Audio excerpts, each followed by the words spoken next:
Residents are concerned that they won't be able to afford to live in the villages due to amenity fees. A disabled veteran unknowingly bought a home in the villages that was out of compliance. A villager's son was arrested after a knife attack at a dog park. A teen hopes to ride again after suffering a serious car crash that killed her father. A local flooring company was charged with contracting without a license. A Honduran DUI arrest on Highway 301, and the Honduran was turned over to ICE. A villager's home was intentionally damaged by a roofer hoping to trigger an insurance claim.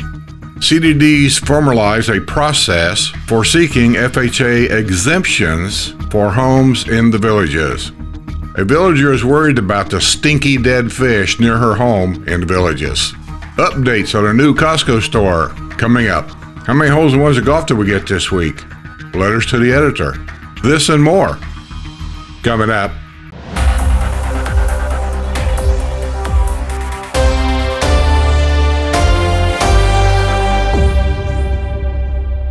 Welcome everybody, and thanks for joining us for another exciting chapter in retired life in the villages, Florida. Got some updates. Let me get them out of the way real quick to get you updated on what's been going on in the past. An 86-year-old had apparently been drinking at Blondie's prior to hitting the pedestrian with his golf cart last year at Spanish Springs Town Square. An affidavit is shedding new light on the events of that night, which culminated this past week with the arrest of 86-year-old James Dowling in the village of Mira Mesa. He is facing charge of driving under the influence with personal injury. The pedestrian had been crossing the street of Spanish Springs Town Square shortly after 9 p.m. October 15th when a pedestrian was hit by Dowling's golf cart, which had been eastbound on Alonzo Avenue at the intersection of Del Mar Drive. The pedestrian suffered non-capacitating injuries. A witness told police that Dowling collapsed in the roadway after stepping out of his golf cart, according to the affidavit, a probable cause of the Lady Lake Police Department. He was bleeding from several places due to the fall. EMS personnel sat him down on the curb, but he began to fall back. It appeared Dowling had been drinking. Dowling was not arrested at the time. However, he was cited for failure to use due care toward a pedestrian. At the time of the incident, Lady Lake Police Department indicated that the DUI investigation was taking place. Following his arrest last week, Dowling was booked at the jail and released after posting a $2,000 bond. Okay, he was arrested. At the time of the accident, he was not arrested. I don't know why, but he wasn't. So now he's been arrested and he's booked at the jail with a $2,000 bond. A villager who runs home watch service is poised to avoid prosecution in a theft case. Barry Busky, 79, of the village of Osceola Hills, was allowed to enter into a pretrial intervention contract this past week in Sumter County Court that will also allow him to avoid prosecution in a theft case last year at the Publix at Colony Plaza. The pretrial intervention contract requires Busky to complete an anti-shoplifting class, perform 20 hours of community service, and stay away from public stores in Sumter County. If he completes the terms of the contract, the theft charge will be dismissed. All right, that's his update. Here's an update on the long-awaited Costco store. Of what's going on. Heavy equipment operators have been aggressively moving dirt at the site of the new Costco in the villages. Costco will build a 162,000 square foot warehouse style store on a huge plot of land next to Hobby Lobby at Buffalo Ridge Plaza. News of Costco's arrival broke in April and set off a wave of euphoria for those residents who desperately wanted to see the store here. However, months of silence on the deal began to fuel doubts about whether Costco was coming to the villages. All that changed during the holidays when the villages made a formal announcement that Costco was indeed coming to the villages. While many villagers welcomed the new Costco news, others have expressed concerns that the Costco will overburden roads near Buffalo Ridge Plaza. They are already heavily traveled. Still, others have lamented that even with Costco's Florida's friendliest hometown still needs a Trader Joe's. It's never enough. I don't care what it is. People are never satisfied. Ever. When John and Jane Lawless went looking for a home in the villages, they fell in love with a house with a beautiful extended driveway. John Lawless is a disabled veteran and has had to rely on a wheelchair and a walker. Not only was the driveway practical for his mobility needs, the flagstone pattern was attractive. The couple bought their home at 3918 East Torch Drive in the village of Atram Dales in 2020 for $470,000. All was well until an anonymous complaint was lodged on September 16th reporting to community standards that the driveway had been modified in 2014 without approval from the Architectural Review Committee. Now, who would know that? The time and date that this thing was done. A neighbor, somebody that lives in your community. It's not a troll.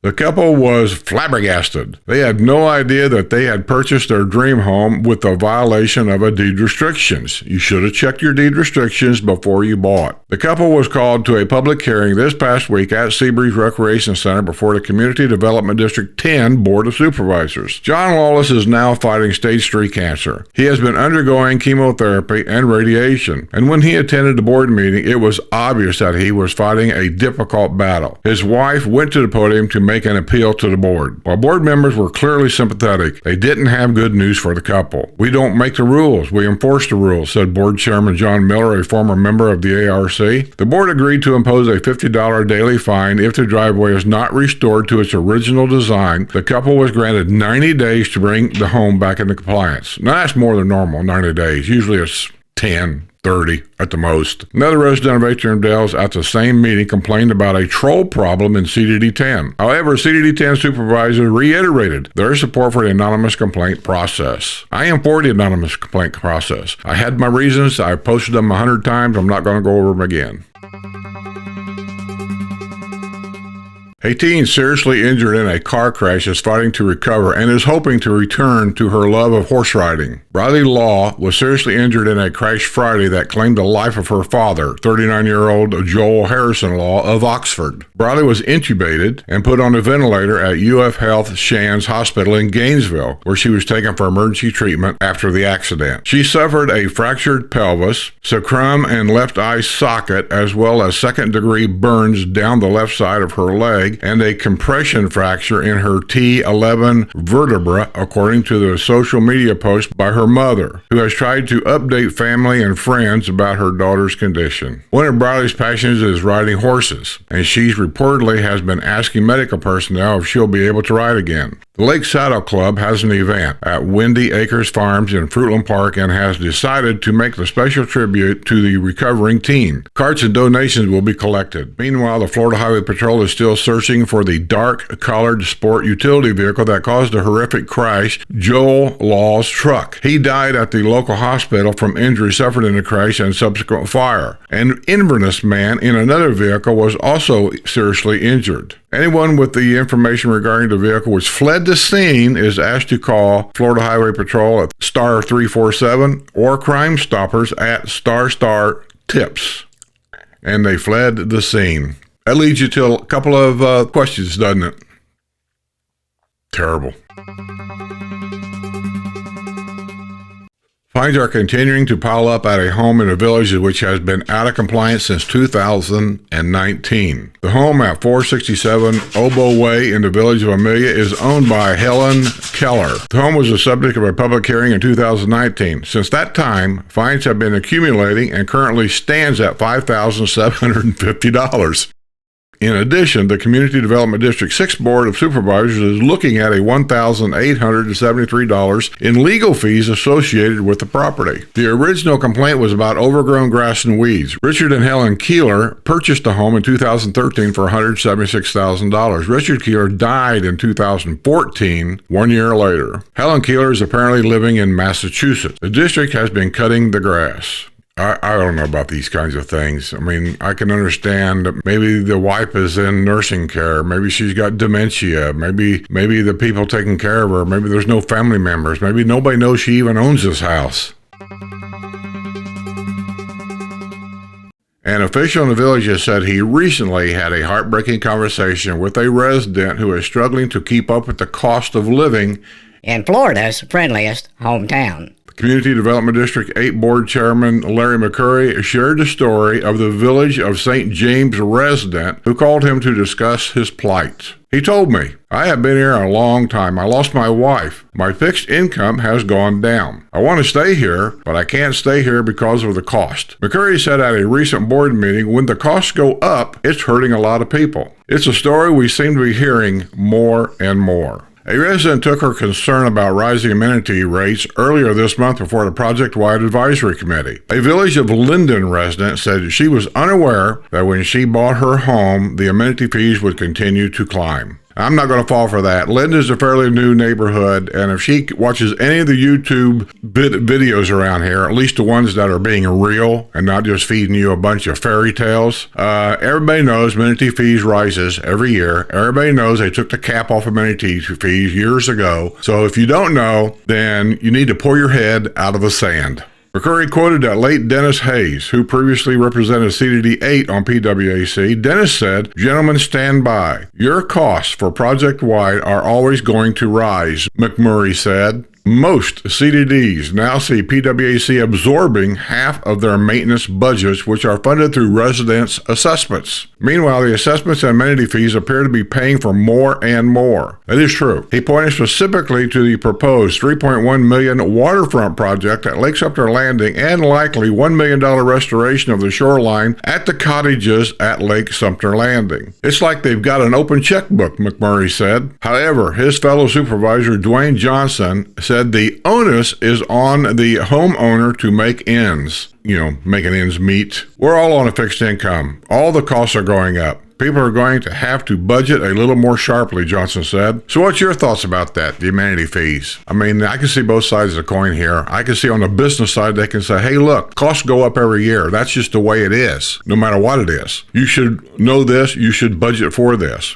On the other side, I can see people saying, especially the older side, they're the ones that really took the brunt of this crap. They bought here with a cap on the amenity fees, so they always knew that the amenity fees would go up to a certain level and then stop. And then at the last minute, they took it off. They took the cap off. Your supervisors, my supervisors, they voted to take that cap off. And so now the cap really has no end. And so I can see where the older people in the historical area up there and other areas up there, they're the ones that really taken the brunt of this. The rest of us come later. Our Social Security pays a little more. Hopefully our retirement, our pensions and stuff are a little bit better than theirs was up there. So, we're okay for now, but the day's coming, we will be like them. So it's something to think about. Michael Thomas Osterhag, 35, who lives at the Hyde Park section in the Village of Charlotte, is facing felony charges of aggravated assault with a deadly weapon and felony battery as a result of a violent exchange which occurred Saturday morning at the Wildwood Dog Park on Huey Street, according to the arrest report from the Wildwood Police Department. A man and a woman told police that Osterhag had been armed with a knife and left the man with a 1.5-inch cut on his forehead and a small cut to the upper part of his eye area. The confrontation was prompted after their dogs got into a fight. After the dogs were separated, the couple attempted to leave the dog park. Osterhag tried to prevent the couple from leaving. The woman tried to fight her way through the gate. The confrontation escalated and became violent, though Osterhag claimed he was acting in self-defense. He was taken into custody and booked at some kind of detention center and was released after posting an $11,000 bond. The unique tattoos on a resident of the historic side of the village has helped law enforcement track him down in a theft case at Walmart. Kevin Ronald Miller, 42, was arrested earlier this month on a Marion County warrant charging him with theft. The warrant was issued after an August 17th incident in which Miller set off an emergency alarm and sprinted outside the rear door of the Walmart in Summerfield while he was carrying a stolen merchandise, according to the arrest report from the Marion County Sheriff's Department.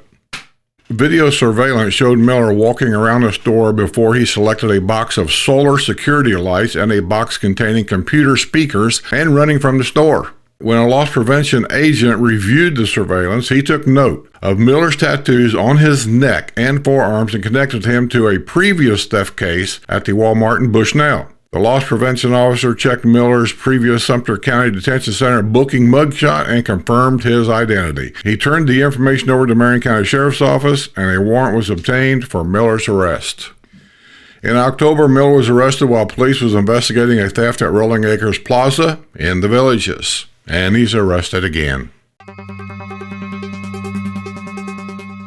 A couple from the historic site of Villages was arrested with drugs after a traffic stop. Sherry Lynn Shaw, 59, who lives at 719 Devon Drive, was driving a tan Chevrolet pickup truck at about midnight Friday when she was caught traveling at 60 miles per hour in a 50-mile-per-hour zone on U.S. Highway 27 and 441, according to a arrest report from Fruitland Park Police Department. A traffic stop was initiated in the parking lot at the Circle K on Miller Street. A canine unit responded to the traffic stop and the dog alerted on Shaw's pickup truck, indicating the likelihood of presence of drugs. The Indiana native was found to be in possession of methamphetamine and drug paraphernalia. Her passenger, 56-year-old David Morley Pope, who also lives at 719 Devon Drive, was also found to be in possession of methamphetamine and drug paraphernalia. The Michigan native had been free on bond following his arrest last year after leading law enforcement on a chase while driving his golf cart.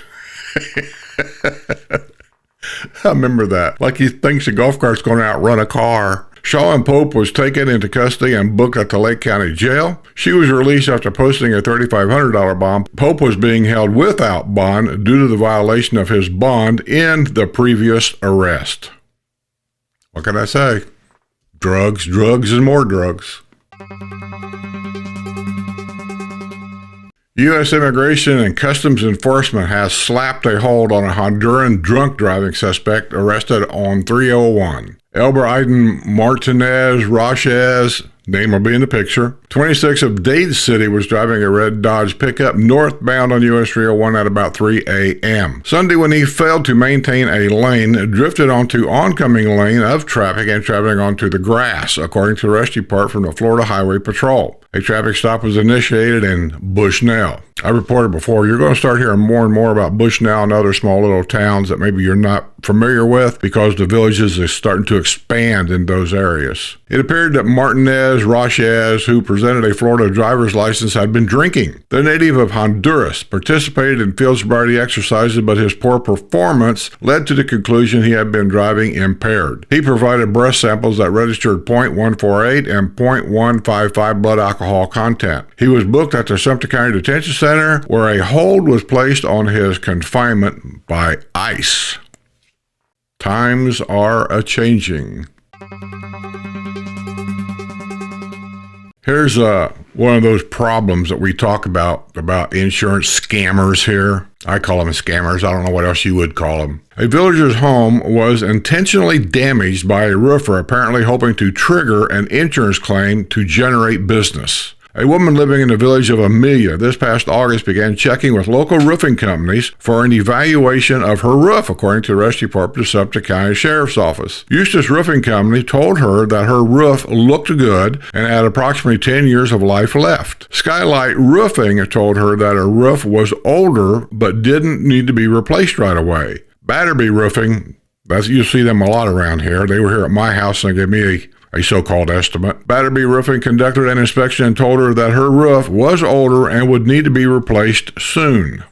The villager, acting on an advice of a realtor, also contacted 51-year-old Gerardo Gonzalez Jr. at Mount Dora. She was under the impression he worked for a roofing company. Gonzalez told her that her roof was heavily damaged. He sent her 14 photos showing the extensive damage. He told her the damage would be covered by an insurance claim. The villager contacted two of the companies that had previously inspected her roof and did not find the damage. They had photos that showed the roof had not suffered any significant damage prior to the inspection by Gonzalez. One of the roof inspectors told the deputy that in his 16 years experience, he had never seen that kind of damage inflicted during a normal inspection. He said the only logical explanation was that it was caused intentionally in an attempt to generate business by encouraging the homeowner to file an insurance claim. A deputy contacted Gonzalez and invited him to come to the sheriff's office and provide an interview. He never showed up. The information was forwarded to the state attorney's office and a warrant was issued for Gonzalez's arrest. He was picked earlier this month in Lake County on a Sumter County warrant charging him with criminal mischief. He was booked at the Lake County Jail and released after posting a $2,000 bond. With little fanfare, community development districts in the villages have been formalizing the process for disabled residents to file for exemptions when it comes to some modifications to their homes, such as the driveways where they wanted to add on a little bit on the sides for a wheelchair. Make it easy for a wheel, especially in the patio villa areas. If you have a car and a half garage, they call it, but it's really not even a car and a half. If you have one of those wheelchairs from getting out of your car, it's a difficult deal. The purpose of this procedure is to provide a clear, systematic, and consistent process to establish an explanation and process for processing FHA requests from residents seeking an accommodation to their personal property outside what is permitted through the Architectural Review Manual and Architectural Review process due to a personal disability. Driveways for villagers with mobility needs have been a point of concern. Most notably, a Purple Heart recipient was forced to tear out his modified driveway and ask for forgiveness of fines which had been imposed. And see, now he'll apply for this exemption and they're going to want doctor paper. It's just a process. To me, it's all BS, but it's a process you're going to put him through. And if he wants to put that driveway modification back in, it's going to cost him money out of his pocket that he may or may not have. A homeowner who successfully navigates the FHA process and wins permissions for the disability-related modification cannot sell the home with the modifications in place. The home will have to be reverted back to the way it was before the modification. Well, that's great. So they do the modification for a wheelchair access, blah, blah, blah, which actually would probably increase the price of that home to somebody else that might need those kinds of things. They're saying, no, you got to tear it out before you can sell it. Thanks, veterans, for your efforts of keeping us all safe. I'm sorry, some of these rules just disgust me. A villager has expressed concern about dead fish at a pond near her home. Toby Miller lives near the Ashland Pond in the village of Ashland. She told Community Development District 5 Board of Supervisors on Friday that the usually picturesque pond has become a stinky eyesore. Specifically, she said dead fish have been a problem. She described the recent awful conditions when speaking before supervisors at their meeting at the Seabreeze Recreation Center. There are dead fish everywhere, Miller said. 5 metal storm pipes need to be repaired at Basin 517, better known as the Ashland Pond. The cost will be $565,523. The work is scheduled to begin February 17th. The water in the pond has to be lowered so pipes can be cleaned. Then liners will be installed to bolster the structure integrity of the pipes. The project will be paid for by Project-Wide Advisory Committee, which is funded by assessments paid by residents south of 466, as well as residents Community Development District 12 and 13 south of County Road 44. Well, that's nice. The owner of a local flooring company has been charged with contracting without a license. William Joseph Hank, Jr., 65 of Summerfields, was arrested this past week on a warrant charging him with falsely identifying himself as a licensed contractor. He is the owner of William Hank Flooring Covering and Remodeling, LLC. Hank engaged in the unlawful activity from July 25 to September 3 of last year, according to the charging document on file in Marion County Court. After he was taken into custody on a warrant, Hank was booked at the Marion County Jail. He was released after posting a $500 bond.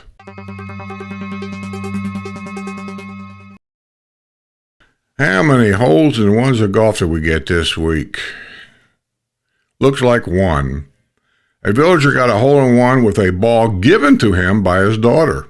Bill Tisdale of the village of Orange Blossom Gardens got a lucky ace on January 11 at hole number 6 at the Hilltop Executive Golf Course. He was using a lucky ball given to him by his daughter. It was his second hole-in-one. Well, congratulations on your hole-in-one there, Bill. Take your daughter out for a nice dinner. Okay, let's go to the popular letters to the editor and see what people are talking about. Letters to the editor. To the editor, this problem can be solved. They're talking about the Morse Boulevard traffic problems up there with speeding. And last week, I believe it was, they had a demonstration up there with people holding signs. They're demanding that something be done because there's been a few deaths up there concerning golf cart accidents with vehicles, so on and so forth. This problem can be solved easily by simply by placing a four-way stop at the dangerous intersections. It does not take a genius to figure this out. In addition, it will help regulate the speed on Morse Boulevard. That's sent in by Patrick Trevison from the village of Tierra del Sol South. Well, that could probably help, but that's not what all the accidents are caused from. I mean, that might be the most popular place to have an accident. I don't live up there. I don't know that. But I know at least one or two serious accidents, one of which I saw where somebody wanted to make a left turn out of the golf cart lane and just cut across the line of traffic without even looking and got hit by a car. So those accidents. But really, I think the answer to all of this is people just need to slow down in their cars. We're sharing a road with golf carts. And if you're in a car, you need to slow down in case somebody does something stupid. Matter of fact, anticipate on somebody doing something stupid. The slower you go, the quicker you can stop. To the editor, deed restrictions should be disclosed as prospective buyers begin to consider a property, just as monthly ACH fees and remaining bond must be disclosed. Any cost of violations repairs should be negotiated as part of the selling price. This puts the cost where it belongs, where the seller who committed the violations. Most buyers aren't even aware of the existence of deed restrictions until added as an afterthought at the end of the final docs. And the possibility of added expenses is never discussed. That's sent in by Lisa Anders from the village of Chatham. Well, Lisa, I disagree with most of what you just said. Most buyers here do know what deed restrictions are. There's no way they cannot know that. And it's been told by many people, including licensed realtors here, read your deed restrictions. They will provide them for you. Everybody knows this. If they don't know this and you're living in another world somewhere, you're them people I talk about. Get your head out of the sand and sit and quit watching all the videos about all the flowers around here and how all the activities are so great. And they are. But you need to know the complete story. And if you're not watching channels like mine, you're never going to get that complete story. You're not going to get it in the Daily Sun. We affectionately call that the happy paper. So just think about that.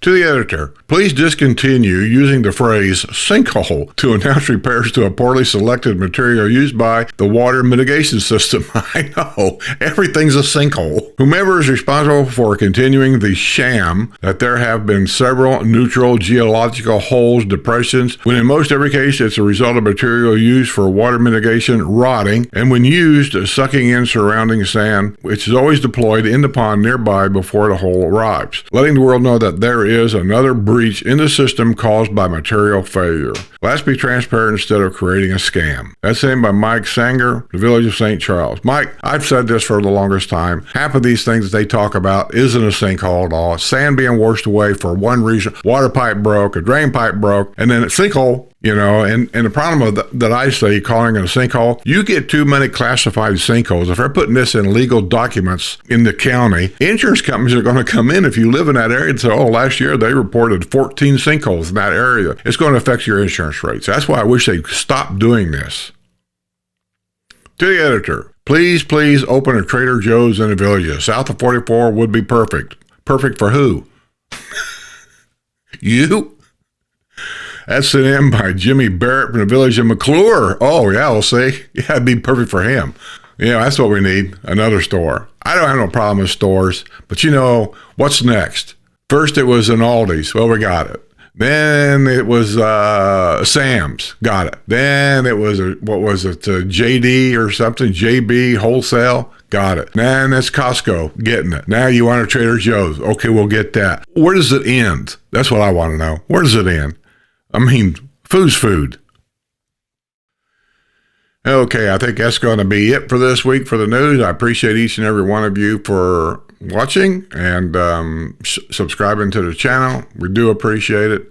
I do dedicate all my news, always have and always will, to my members, my YouTube members and my Patreon members. I really push the Patreon memberships because I can do things on Patreon that I cannot do on YouTube. I can post things on Patreon I cannot post on YouTube. I don't get demonetized on Patreon because the memberships are paying enough in their monthly fees to where I don't need to make any money on the video. So thus the videos are commercial free also. So there's a lot of advantages there. Plus you'll get a free link to my Discord page. And my Discord page is limited to Patreon members only. I may open this up later to YouTube members, but right now it's Patreon members only. So with that, the weather's warming up a little bit. That cold snap we all had, that weird snow that even got into the Florida area. Man, what was that all about? Good Lord. You know, they talk about our weather changing, but man. All right, I'll get out of here. Hopefully you guys will continue to subscribe. Tell your friends about my channel. Share my videos. There's a share button below each video, and you want to do it there. So with that being said, I'm going to say be well, stay safe, stay aware, keep your health. That's all you really have. And don't leave your key in that golf cart. This week's news is brought to you by my YouTube and Patreon members.